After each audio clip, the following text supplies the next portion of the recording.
دو شعر آخر میں خاص طور سے نوجوانوں کے لیے ہے. کسی کے زخم پر چاہت سے پٹی کون باندھے گا؟ کیا کہنا، سنیے کسی کے زخم پر چاہت سے پٹی کون باندھے گا؟ اگر بہنیں نہیں ہوں گی تو راکھی. واہ واہ واہ واہ واہ. اگر بہنیں نہیں ہوں گی تو راکھی کون باندھے گا؟ جہاں لڑکی کی عزت لوٹنا ایک کھیل بن جائے وہاں پر ہے کبوتر تیرے چٹھی کون باندھے؟ جہاں لڑکی کی عزت لوٹنا ایک کھیل بن جائے وہاں پر ہے کبوتر تیرے چٹھی کون باندھے گا؟ اور شعر یہ ہے کہ یہ بازار سیاست ہے یہاں خودداریاں کیسی. یہ بازار سیاست ہے یہاں خودداریاں کیسی. سبھی کے ہاتھ میں کاسا ہے مٹھی کون. واہ واہ واہ واہ. سبھی کے ہاتھ میں کاسا ہے مٹھی کون باندھے گا. اور شعر اس میں حضرات ایک یہ ہیں کہ جو ہمارے بیٹے جیسے چھوٹے بھائی جیسے ہیں یہ ان کے لیے ہے کہ تمہاری محفلوں میں ہم بڑے بوڑھے ضروری ہیں. تمہاری محفلوں میں ہم بڑے بوڑھے ضروری ہیں. تمہاری محفلوں میں ہم بڑے بوڑھے ضروری ہیں. اگر ہم ہی نہیں ہوں گے تو پگڑی. اگر ہم ہی نہیں ہوں گے کیا کہنا. دو تین شعر مجھے اور یاد ارشاد علی سر آخر میں سماعت فرما لیجیے.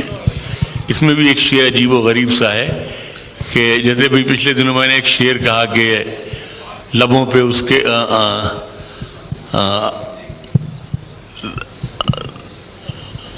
ان کے ہونٹوں سے میرے حق میں دعا نکلی ہے جب مرض پھیل چکا ہے تو دوا نکلی ہے. واہ. جب مرض پھیل چکا ہے تو دوا نکلی ہے. تو ایک مطلب یہ ہے کہ دربار میں جب عہدوں کے لیے پیروں پہ انا گر جاتی ہے قوموں کے سر جھک جاتے ہیں چکرا کے حیا گر جاتی ہے. واہ واہ واہ واہ واہ. اور اب تک تو ہماری آنکھوں نے بس دو ہی تماشے دیکھے ہیں یا قوم کے رہبر گرتے ہیں یا لوک سبھا گر جاتے ہیں. واہ واہ واہ. اب تک تو ہماری آنکھوں نے بس دو ہی تماشے دیکھے ہیں یا قوم کے رہبر گرتے ہیں یا لوک سبھا گر جاتی ہے.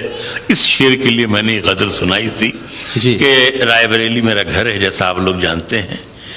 تو جب میں 7-8 برس کا تھا تو اماں مجھے سامان لانے کے لیے بھیجتی تھیں. تو ایک رجن بابو سے جو بعد میں چیئرمین بھی ہو گئے ان کی کرانے کی دکان تھی وہیں جاتے تھے. سامان خریدنے کے بعد جو لوٹنے لگتے تھے تو بورے میں شکر بھری رہتی تھی اس میں مٹھی میں بھر کے بھاگتے تھے.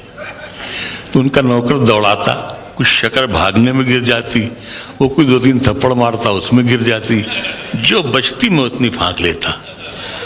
گھر آتا تو یہ خبر اماں تک پہنچ چکی ہوتی وہاں الگ کوٹا جاتا. غرض کہ جتنی شکر مجھے ملنی چاہیے تھی اتنی نہیں ملی جتنی مطلب میں نے مار کھائی. یعنی میں نے مار زیادہ کھائی شکر کم کھائی. اسے میں نے غزل بنایا ہے. حضرات میں توجہ خاص طور سے یہ ہے کہ دربار میں جب عہدوں کے لیے پیروں پہ آنا گر جاتی ہے قوموں کے سر جھک جاتے ہیں چکرا کے حیا گر جاتی ہے.